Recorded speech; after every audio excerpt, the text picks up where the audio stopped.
दहशतवादी सलीम कुत्ता डान्स प्रकरणी सुधाकर बडगुजर यांना हे प्रकरण भोवलेलं आहे। ठाकरे गटाचे जिल्हाध्यक्ष सुधाकर बडगुजर यांच्यावर गुन्हा दाखल झालाय।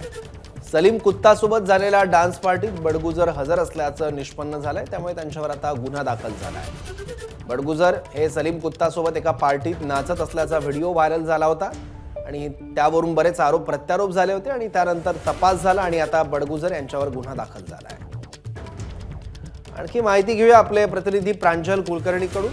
प्रांजल, त्यामुळे आता सुधाकर बडगुजर यांच्या अडचणीत वाढ झाली आहे का?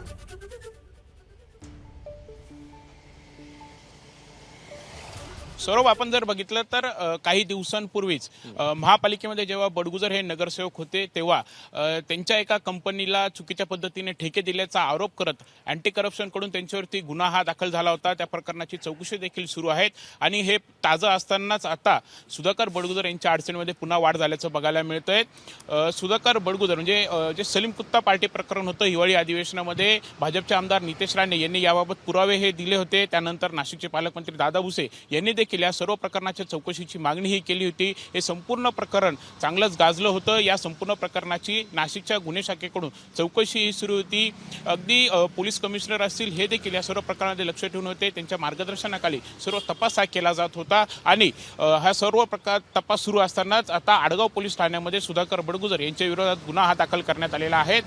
ज्याच्यावरती म्हणजे सलीम कुत्ता याच्यावरती दहशतवादी कृत्याचे आरोप आहेत। मुंबई बॉम्बस्फोटातील तो आरोपी आहेत आणि त्याच्यासोबत आडगाव पोलीस ठाण्याच्या हद्दीत असलेल्या फार्म हाऊसवरती, जे फार्म हाऊस करतं बडगुजर यांच्याच नातेवाईकाचं आहे असं बोललं जात आहे, त्या फार्म हाऊसवरती ही पार्टी ही झाली होती आणि त्या प्रकरणी आडगाव पोलीस ठाण्यामध्ये गुन्हा हा दाखल करण्यात आलेला आहे।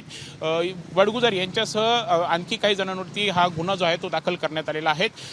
या संपूर्ण प्रकरणामुळे खरं तर आता पुन्हा एकदा राजकारण चांगलंच पेटण्याची चिन्ह आहेत। कारण आपण जर बघितलं तर 2 दिवसांपूर्वी सुधाकर बडगुजर यांची नाशिकच्या जिल्हाध्यक्षपदी, ठाकरे गटाच्या नाशिक जिल्हाध्यक्षपदी नियुक्ती करण्यात आली आहे। आधी ते महानगर प्रमुख होते, मात्र त्यांना बढतीही देण्यात आली होती आणि ठाकरे गटाकडून खरं तर या प्रकरणी म्हणजे बडगुजर हे असतील किंवा त्यांच्या कार्यकर्त्यांकडून या प्रकरणी आनंद उत्सव साजरा केला जात असताना दुसरीकडे आता अशा प्रकारे त्यांच्यावरती गुन्हा हा दाखल करण्यात आलेला आहे। आता यापुढे बडगुजर यांच्या पुढे आता ते काय नक्की यावरती भूमिका घेतात, यासोबतच आता पोलीस या संपूर्ण प्रकरणाचा पुढे कसं चौकशी करतात हे पाहणं आता महत्त्वाचं ठरणार आहे। मात्र एकंदरीतच आता कुठेतरी लोकसभेची आचारसंहिता लागेल, सर्वत्र राजकीय वातावरण हे तापलेलं बघायला मिळत असतानाच बडगुजर यांच्यावरती गुन्हा दाखल झाल्यामुळे हा चर्चेचा विषय ठरला आहे। सौरभ, बरोबर, धन्यवाद प्रांजल या सगळ्या महत्त्वाच्या माहितीबद्दल। एबीपी माझा, उघडा डोळे बघा नीट।